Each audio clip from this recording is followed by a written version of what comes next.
Hi everyone, yeah, it's Plastic EP here, live from Australia, live. That's right, in curfew, in lockdown, but don't worry about it. We are here to give you a great show today. We're going to be talking about the Beatles Star Club album.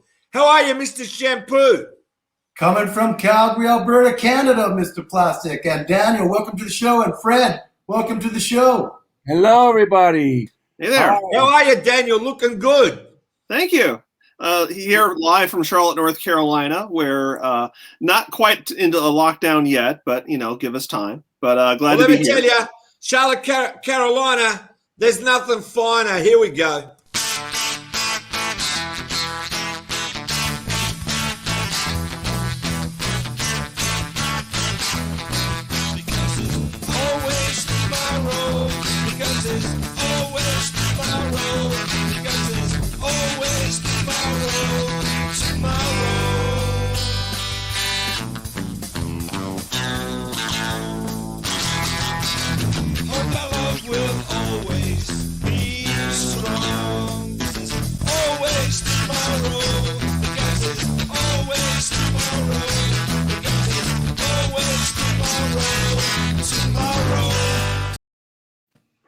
Well, there's always tomorrow, but let me tell you, there's always today. Now, before we start, I just want to give everybody just a heads up about this. Here we go. A dedication organised by Mr. Nathan Lou, Mr. Shampoo, but the Plastic EP 500 show. That's stage one. We're working on stage two. It's going to be fantastic. It's all about pop culture once it's finished. Just thought I'd mention that. Now, I want Fred Velez to go through everything he's got there on the Star Club. Just go for it, Fred. Okay, here's the Star Club, as you know, came out in 1977. This is the first edition of it. It was released on the Bellefon label in Germany. Two record set. Has the German liner notes there as well as the English ones. And then it was released in America, right here, on Lingasong, I believe. And this is the American one. You can tell from here, and it has a couple of other songs because EMI owned a couple of the songs, and they requested they be taken off, so they replaced them.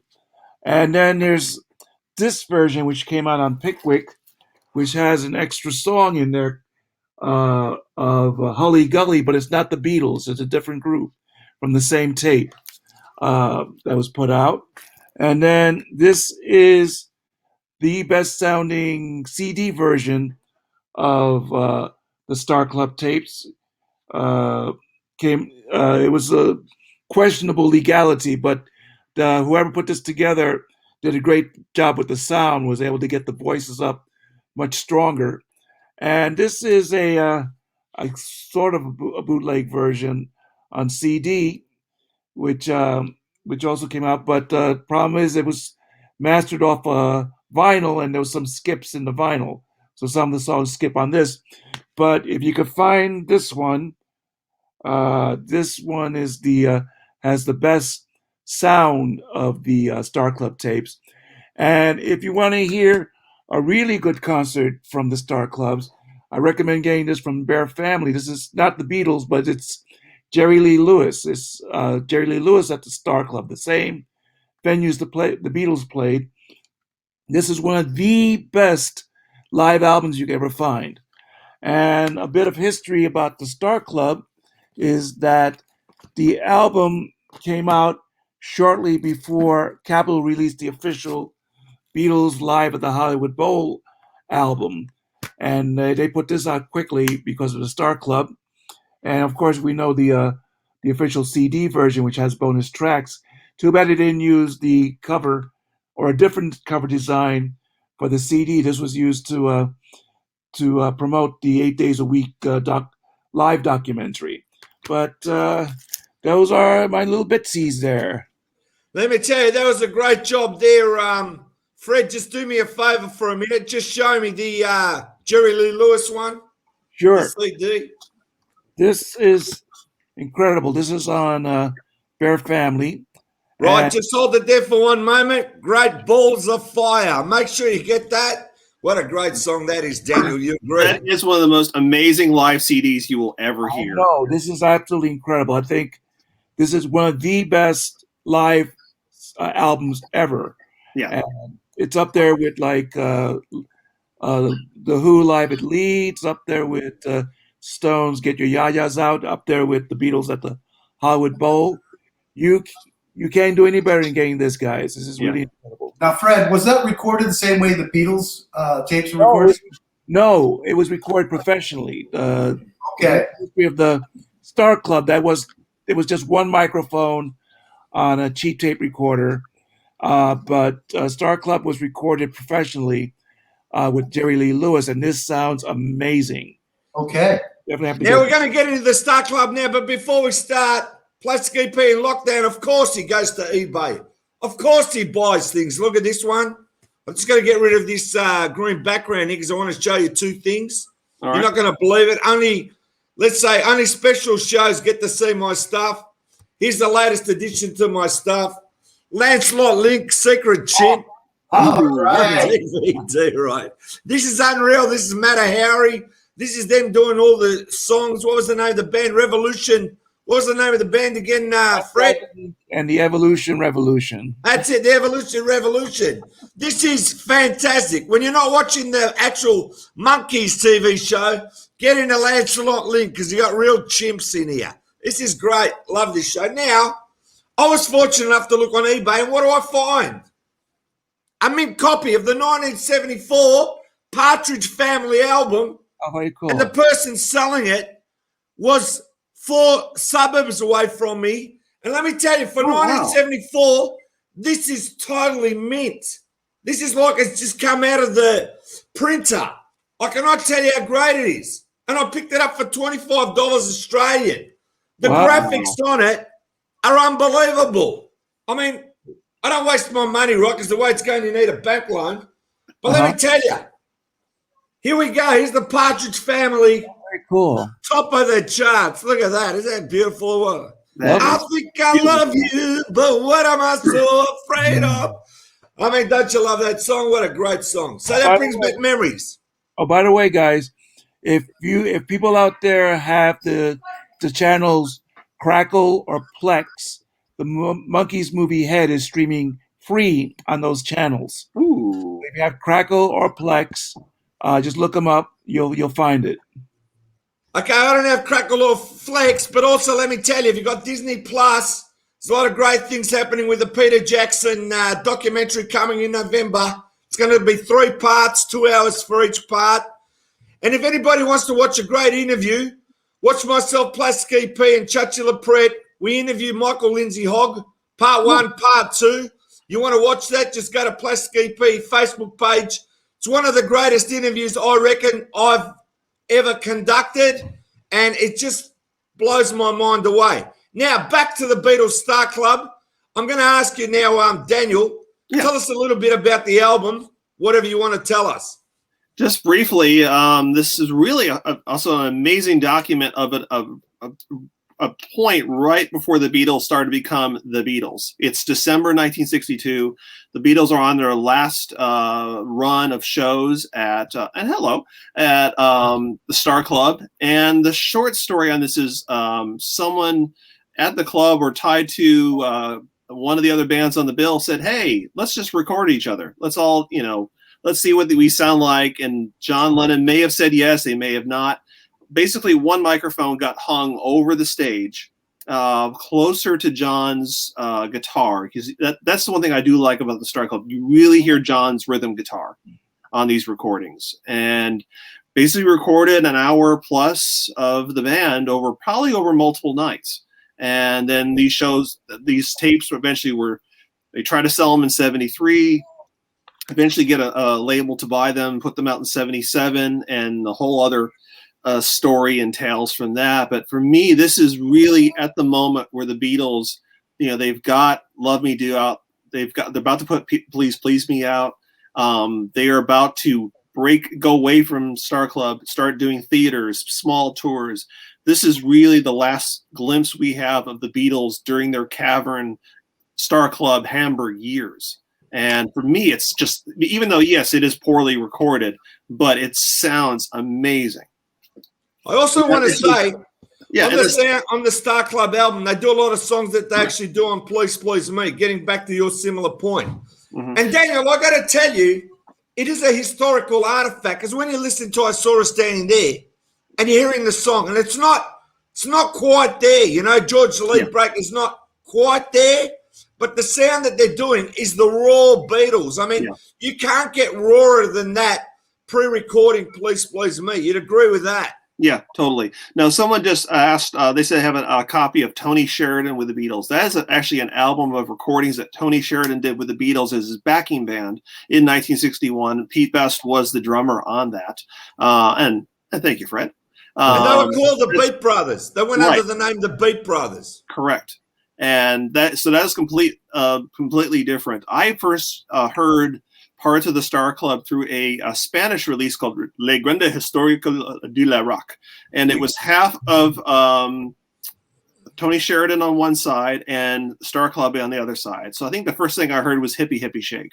And also the standout track is Ain't She Sweet? See her walking down the street with John singing. I mean, you can really hear his vocals rip into it. Yeah.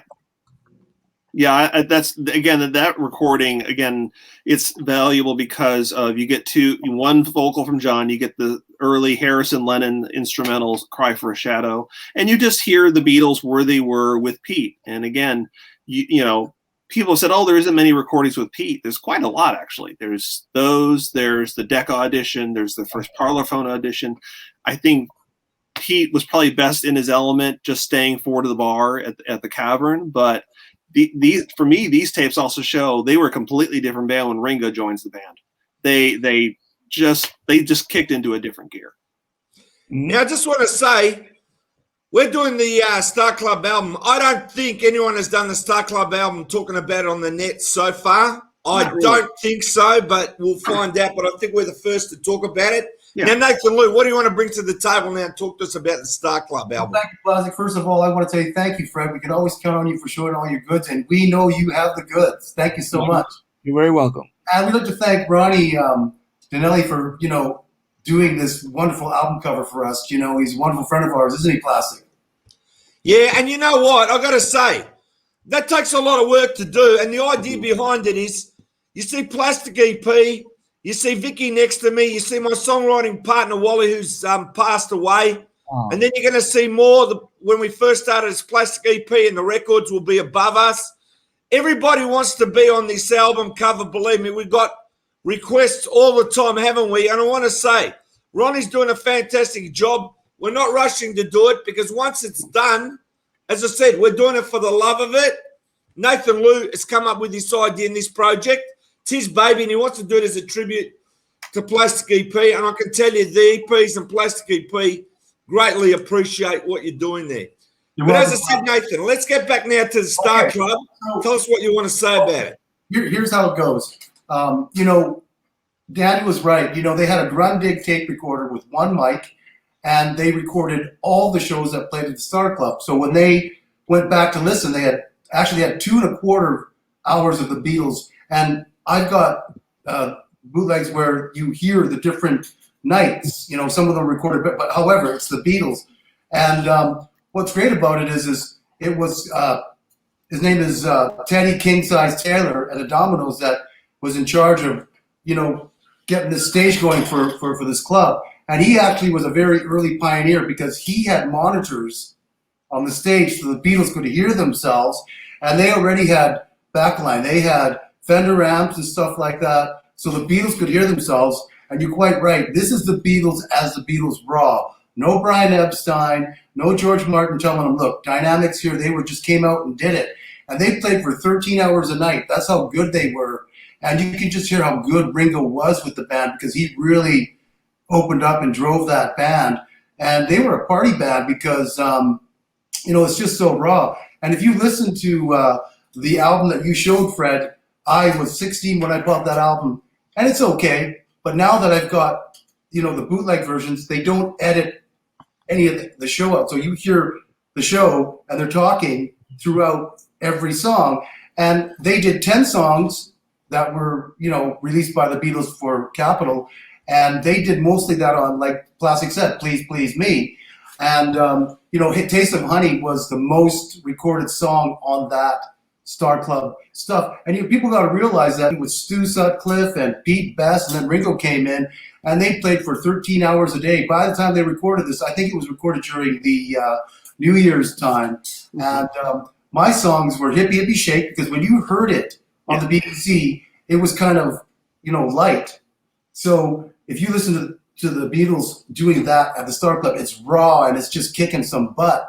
But you could see how watered it down it was for the BBC. I don't really care for that version as much because it isn't, and I wish that they would take this original tape and do what Giles Martin did with the Hollywood Bowl. They could take it and isolate each instrument and vocals and balance this out. They would have to turn down, John's guitar. And if you listen to John's guitar, he's playing bass notes instead of rhythm chords.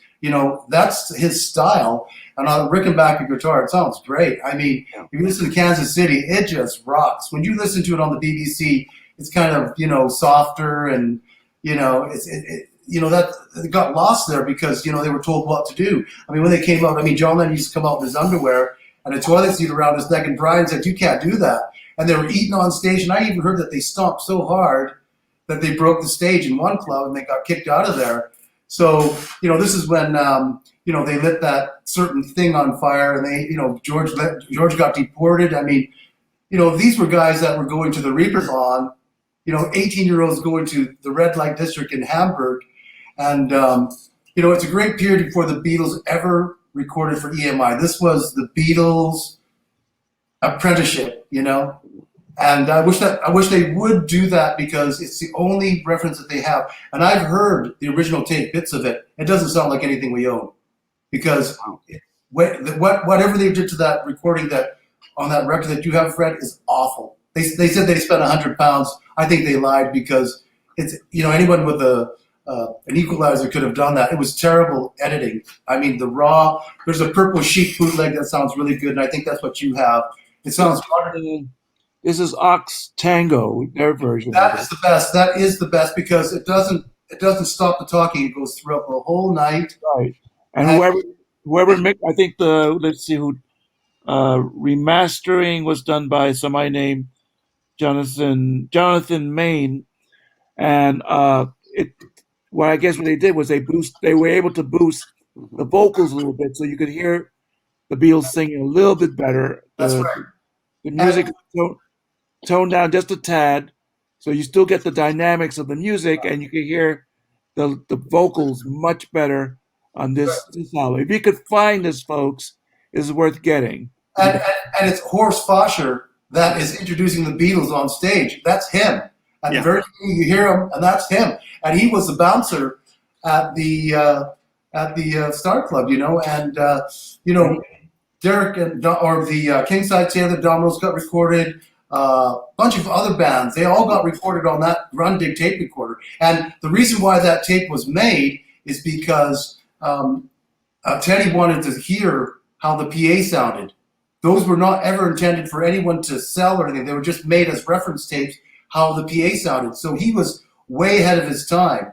I mean, he played guitar in that band, and they were recorded as well. And, he didn't really do it. He just did it so he wanted to monitor the sound on the stage. Can you imagine that? If they didn't record that, we probably wouldn't have any reference how the Beatles sounded other than the Beatles say, hey, we were the best when we were in Hamburg. And, could you imagine playing 13 hours a day and the sailors gave them beer and they took other kind of substances to stay up? I mean, 13 hours a day. There's also so many wall fights and what was going on. It's crazy. Now, I just want to ask Fred, tell me what you think about the album. I think it's like Mr. Shampoo said. Energy-wise, this is an incredible album. I agree. The sound on this is okay, but not great. This CD version is much better. You can hear it much better. This is the Beatles, just that close to being the Beatles. That's right. Worldwide. And the thing is that they were already, by the time this was recorded, they were already signed to EMI. They already had Love Me Do Out. Please Please Me was about to come out as a single, and the album was going to come out in a couple of months after this recording was made. So technically, they were on EMI. So this is one of the reasons why the American version of the album is missing a couple of songs, because they were considered EMI songs, like Saw Her Standing There. Yeah. It's not on this version of the album, the one with the purple sticker here. That's not on there because that was considered an EMI recording. So they had to replace it with another song. But it's you get the Beatles just at the cusp of being the phenomenon we know. And mistakenly, when this album came out, people thought that Pete Best was still in the band, but this happened to be a night when Ringo was on drums. Right. He was already a member of the band.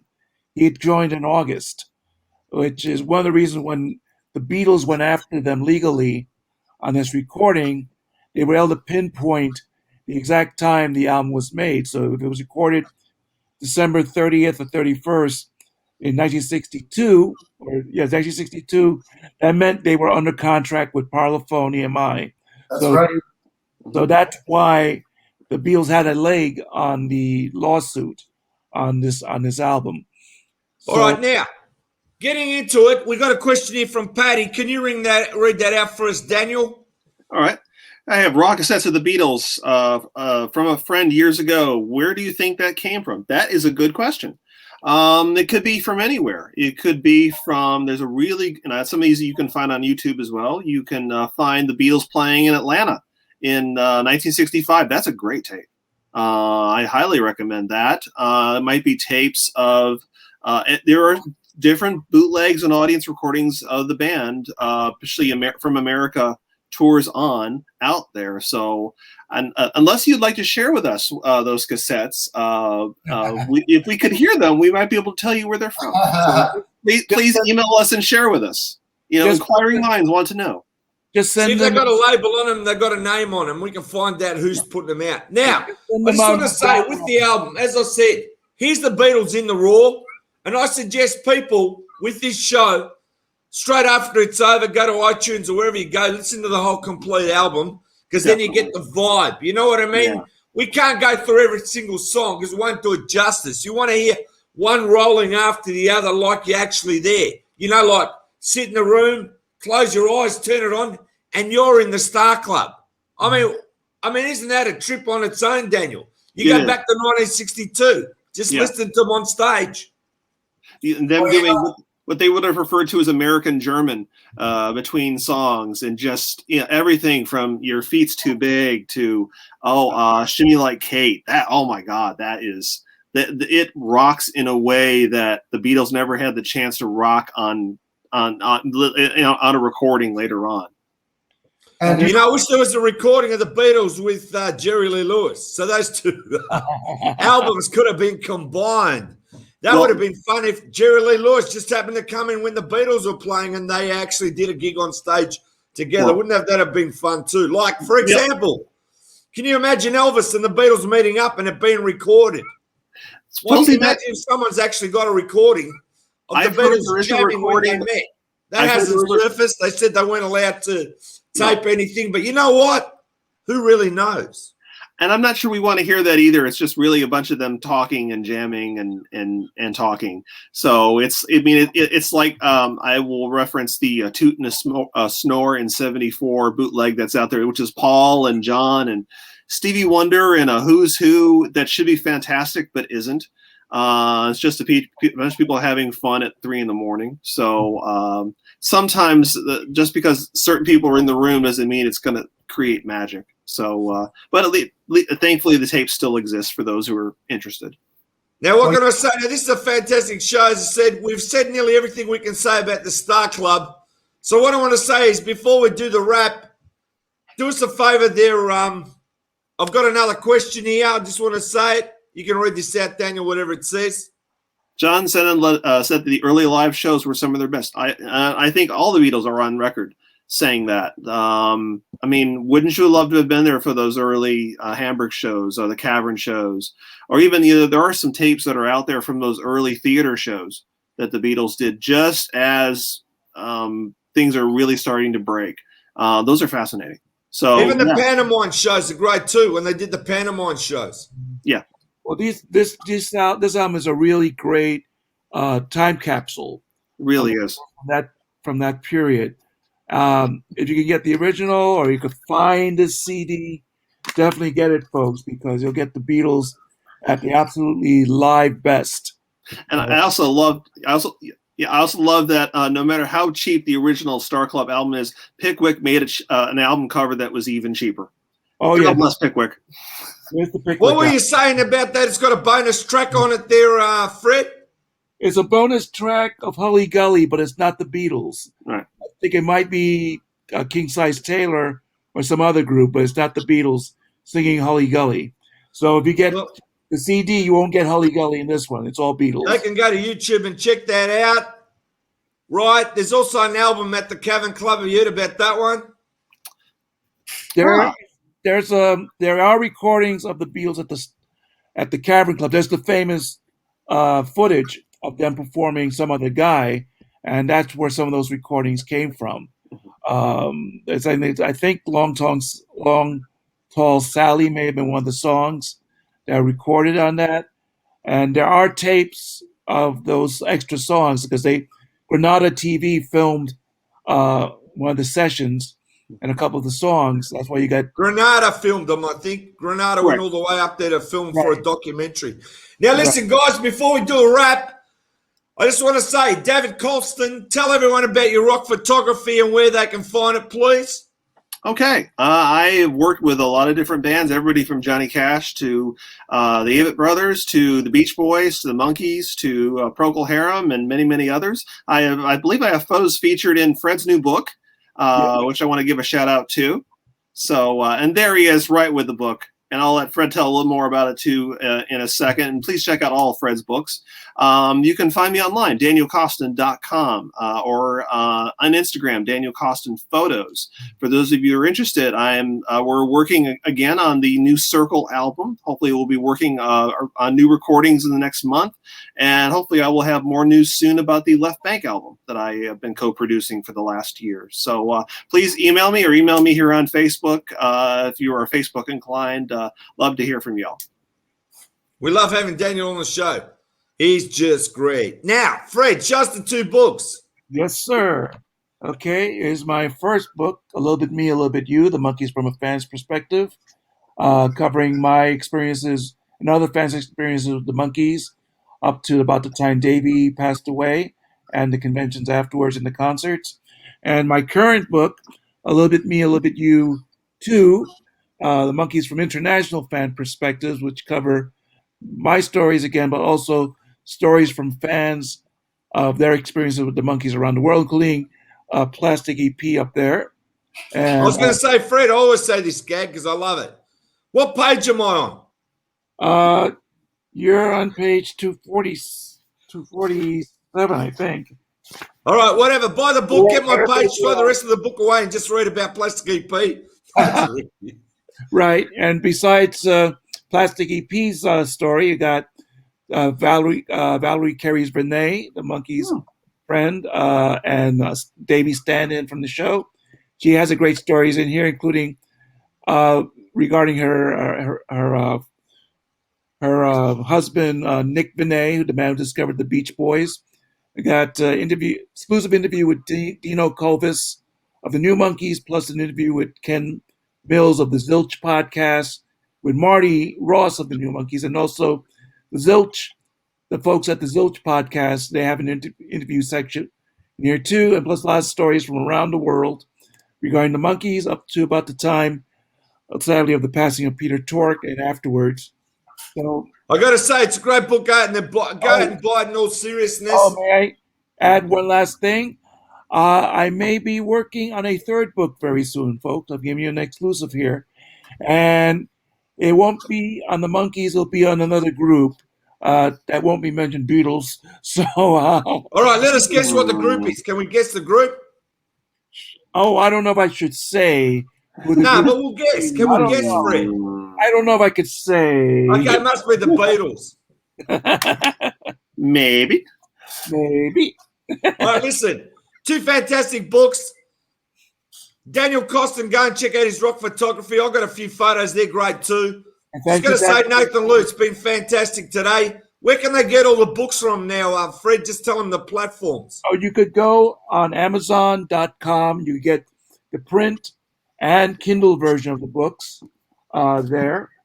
And if you also can go on my website, I have a website now, freddiePop.wordpress.com.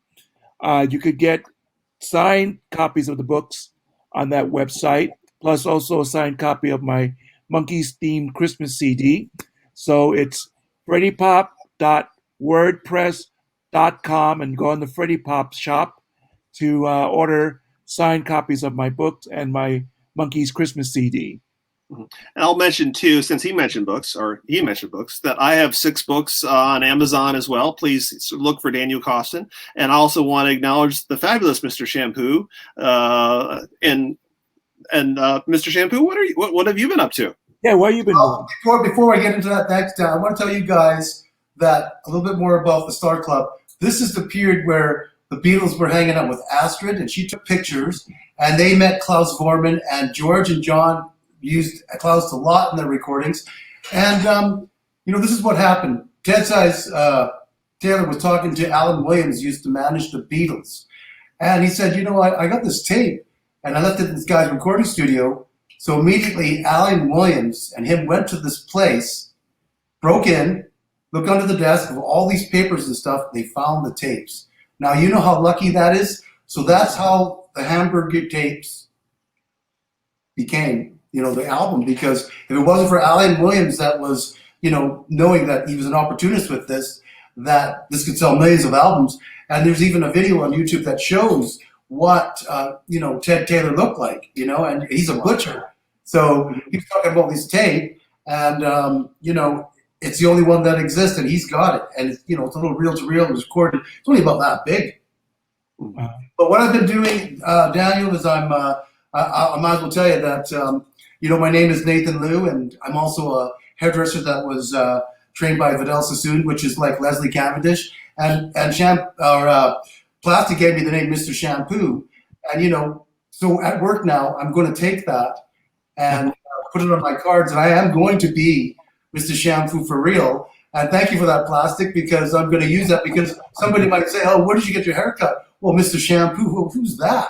So I'm going to use that. So, Well, not only do you get a cut, you do their hair as well, don't you? You wash it and condition it, yeah? I do everything. Okay, before we wrap up, Fred, what would you like to say? I'd like to say, first, I know people have been concerned about my health. I'm doing better, folks. I'm seeing my doctor next month, and we'll find out some more about some of the treatments I had recently. But I'm doing better. Thank you for everybody for your prayers and your thoughts. It's deeply appreciated. And while you're out there, buy my books. Buy me books. We'd be appreciated if you could. And one last thing, what Mr. Shampoo said is that the Beatles, Alan Williams did try to sell the Star Club tapes to the Beatles. I know he offered them to Brian Epstein back in the day, and then he tried to sell them to George and Ringo, but they passed on it. And now, what's the status? Do the Beatles own these now? Do we know? My understanding is that they were, if you want to take that. Well, they actually they belong to Parlophone, EMI, because they were already under contract with the Beatles, but I don't know why they didn't do that. But I think Brian offered King Size Taylor like 15 pounds for him at the time. He said, I can't do anything with these tapes. So, he said no, right? Yeah, different people had the chance to buy those tapes over time. Yeah, they are owned by EMI now, especially there was a court case that the Beatles won in 1998. And actually, George came and gave a deposition. That's right. And was largely influential in getting that case swung in the Beatles' favor. But the judge said, in the beginning, said, nope, this is historic value, so you lose. So that's why the tapes were released, because the judge says, this is historic value. So good for the judge, because I wanted to hear those tapes. When I was 16, I was already a huge first-generation Beatles fan, just like Plastic. I couldn't wait for this to come out. I was a little bit disappointed because it didn't sound that great. Then the Hollywood Bowl came out, and that was a bit better, but that was exciting because a brand new Beatles album in 1977, you know? Do you remember that? And Rock and Roll came out, and the love songs, you know, and those blue and the red albums, they all got packaged. I bought this one album called The Beatles in Italy. It was such a con. It wasn't live at all, you know? It was a greatest hits collection, basically. Yeah. But the thing is that both the Star Club and Hollywood Bowl came out practically on top of each other. Like one, I think Star Club came out first, and then Live at the Hollywood Bowl. Yeah, and that movie, I Want to Hold Your Hand, came out too. I went and saw that. I spent all my money on the Beatles, and it was okay. You know what I mean? Like, I wish they had more. It's okay because the Beatles. Everyone loves the Beatles. And everybody loves the Monkees. All right, now, we got to do a wrap. Thanks again. Thanks, Mr. Shampoo. Thanks, Daniel. Thanks, Fred. Keep watching. We got so many great shows coming up. It's always a surprise. We never tell anybody what we do. That's the great thing about it. You don't know what album we're going to do. You don't know who's on. I love surprises. All right, take care. Look after yourself all over the world. What, Fred? Right. Even we don't know what we're going to do on the show. That's it. That's what we love about it because it's live. It's live. All right, all the best. Have a great evening or have a great day wherever you are. We love you out there, all right? We'll continue doing what we do because we love it. All right, see ya. See ya.